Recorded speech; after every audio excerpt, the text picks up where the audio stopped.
¿Qué tal? Yo soy Ana Ortiz Velázquez, estudiante de Fisioterapia en Rehabilitaciones de la Universidad Politécnica de Pachuca. Con la ayuda de nuestro estetoscopio vamos a tener 5 focos para la auscultación cardíaca. El principal está ubicado en el segundo espacio intercostal derecho, al borde del esternón.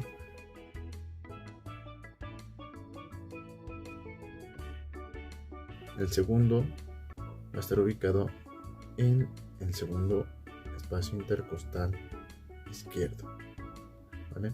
Vamos a tener el primer foco va a ser aórtico, el segundo va a ser el pulmonar, igual al borde del esternón.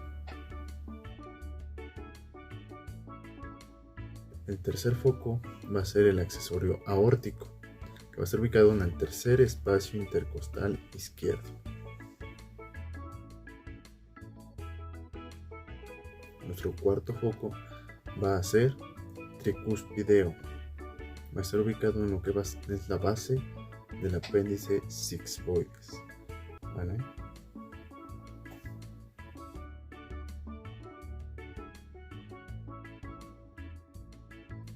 Como número 5 vamos a tener lo que es el foco mitral. Ese va a estar ubicado en el quinto espacio intercostal izquierdo, a la altura de la línea medio clavicular.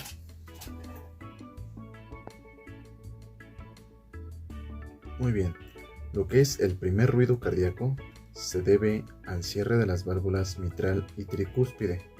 El segundo ruido cardíaco se debe al cierre de las válvulas aórtica y pulmonar. El tercer ruido cardíaco se trata de un ruido de baja frecuencia que se ausculta al principio de la diástole. El cuarto ruido cardíaco se trata de un ruido apagado que precede al primer ruido cardíaco y rara vez se detecta.